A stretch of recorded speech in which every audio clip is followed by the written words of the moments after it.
मैं आपको याद करा दूं कि गुरुजी जन्म शताब्दी समारोह में आज से करीब 2-3 साल पहले मैं आपके पास आई थी और यहाँ पे मैं आई थी तो उस समय मैंने सुना था कि यहाँ पे कितना अत्याचार, कितना भ्रष्टाचार हो रहा है।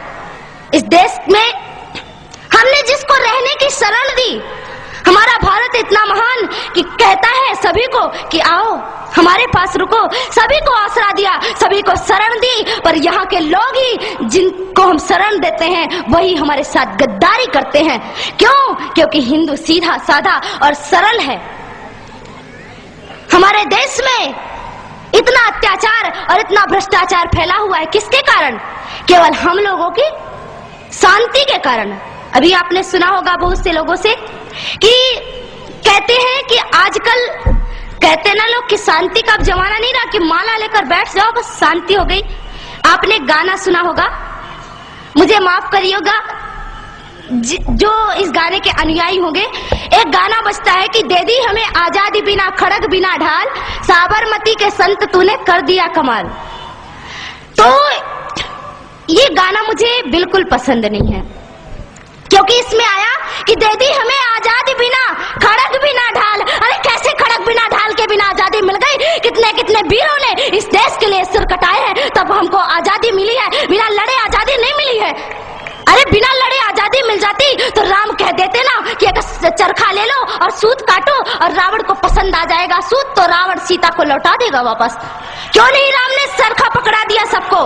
तो केवल चरखा पकड़ने से और सूत काटने से आजादी नहीं मिलती और शांति का भाषण देने से आजादी नहीं मिलती। राम ने अपने प्रत्यंचा पर अपनी धनुष पर तीर चढ़ाया और रावण के संग वध किया, तब माता सीता वापस आई। हिंदुओं, आप राम बनो और अपने धनुष को तैयार कर लो और तभी इस देश से आतंक नष्ट विनष्ट होगा। आप सभी लोग तैयार हो जाइए।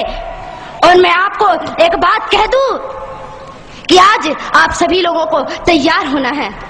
जब इस देश में 26 जनवरी को स्वतंत्रता का संग्राम मनाया जा रहा था, आजादी का संग्राम मनाया जा रहा था, चारों ओर खुशियां ही खुशियां थी, तब कश्मीर की केसर की क्यारियों में बारूदी सुरंगें फोड़ी जा रही थी। भाड़े से आए हुए कितने आतंकवादियों ने पता नहीं कितने निरपराध आदमियों को, कितने मासूमों की हत्या कर दी।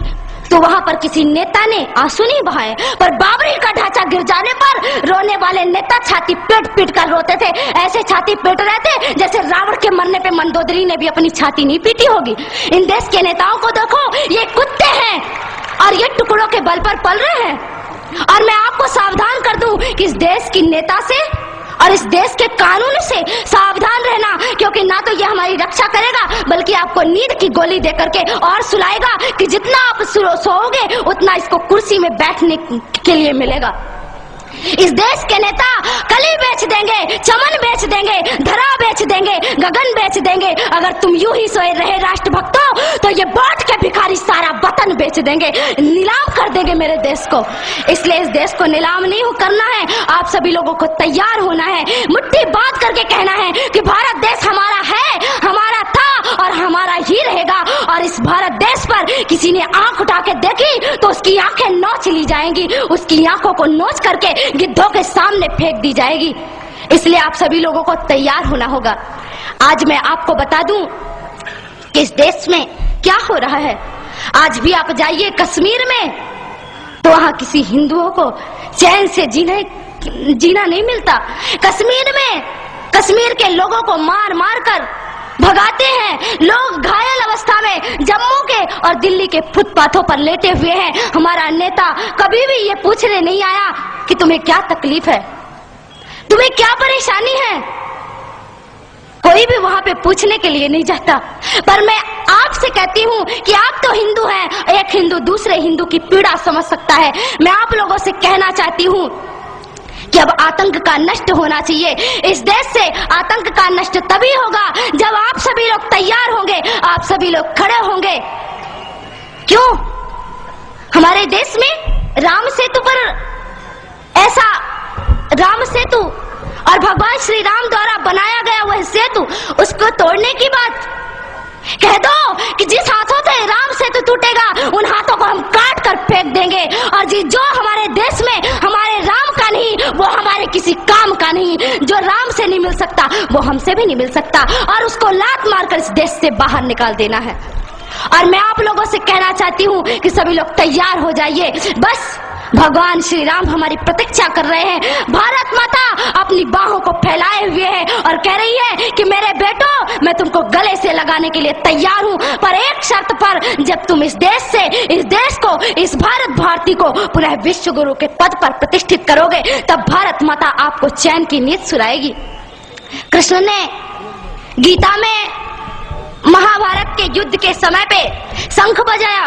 केवल कृष्ण को बांसुरी नहीं बजानी आती, कृष्ण शंख भी बजाता है। और कृष्ण ने शंख बजाया और शंख बजा करके कहा कि इस देश में पहले शंख बजा करके सबको जागृत करो, और जब सब जागृत हो जाए तो फिर चैन की बांसुरी बजाना, फिर चैन से बैठ जाना। पहले राम का धनुष बाण उठा करके इस देश से रावण को खत्म कर दो, फिर कृष्ण की बांसुरी बजाने के लिए बैठ जाना। भारत माता तो स्वयं तैयार बैठी है और हमें डराया जाता है।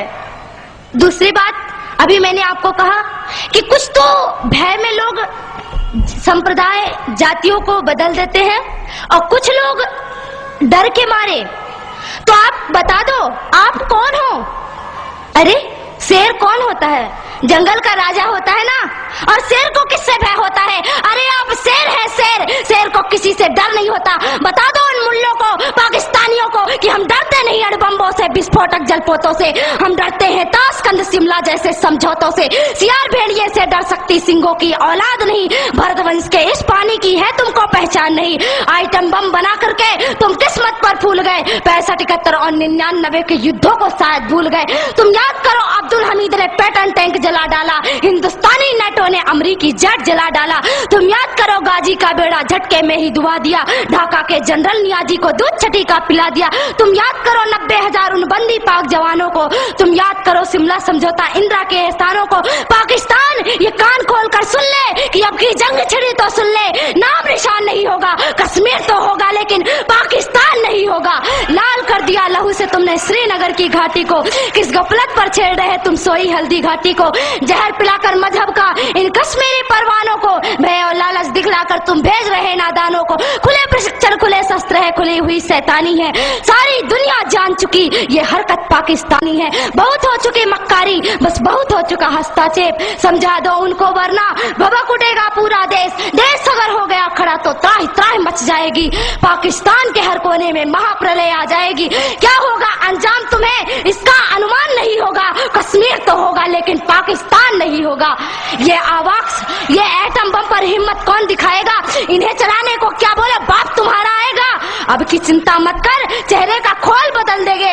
इतिहास की क्या हस्ती है, पूरा भूगोल बदल देंगे। धारा हर मोड़ बदल कर लाहौर से गुजरेगी गंगा, इस्लामाबाद की छाती पर लहराएगा भारत का झंडा।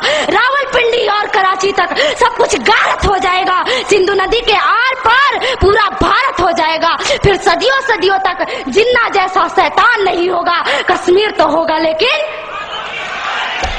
कश्मीर तो होगा लेकिन अगर आप ऐसा ही बोलते रहे तो एक दिन मैं सच कहती हूँ कि पाकिस्तान का नाम और निशान नहीं रहेगा। इसलिए मेरे देश के बंधुओं, मेरे देश के भाइयों, खड़े हो जाइए, अब खड़े होने का वक्त है। अरे क्या भूल गए कि आपके छिंदवाड़ा पे माता जगदम्बा के ऊपर मांस के टुकड़े फेंके गए और आप चुपचाप बैठे रहे? आपको चुप नहीं बैठना है, आपको तो उनसे टक्कर लेना है कि अरे तुम अगर मुझे ईंट से, तुम अगर पत्थर से मारोगे तो तुम्हारा जवाब मैं लोहे से दूंगा, और हम लोहे हैं, सिंहों की औलाद किसी से डरती नहीं है। इसलिए आज आपको खड़े होने का समय है। इस देश में कानून बनाया गया, कहते हैं कि राम मंदिर का मामला अभी तक नहीं सुलझा। राम जी का मंदिर क्यों नहीं बन रहा है? क्यों नहीं बन रहा है प्रभु श्री राम जी का मंदिर? कुछ समय पहले की बात थी, कहा गया कि कोर्ट जो निर्णय करेगी वही होगा। अरे मैं आपसे पूछती हूँ, ये क्या राम मंदिर और राम सेतु का निर्णय कोर्ट करेगी, अदालत करेगी, या हमारे देश के हिंदुओं की श्रद्धा या कि विश्वास निर्णय करेगा? आप बताइए क्या निर्णय करेगा? आपका विश्वास निर्णय करेगा तो आप अपने विश्वास से निर्णय करिए। अरे इन नेताओं को और इन पुलिस वालों को छोड़ दीजिए, आप अपने से जाइए और एक एक ईंट लेकर, अगर हिंदुस्तान का एक एक आदमी एक एक ईंट लेकर गया तो मैं कहती हूँ कि राघवेंद्र सरकार का मंदिर कोई और नहीं बल्कि आप बनाएंगे, और केवल आपको केवल जाने की आवश्यकता है। प्रभु श्री राम का मंदिर आप बनाइए।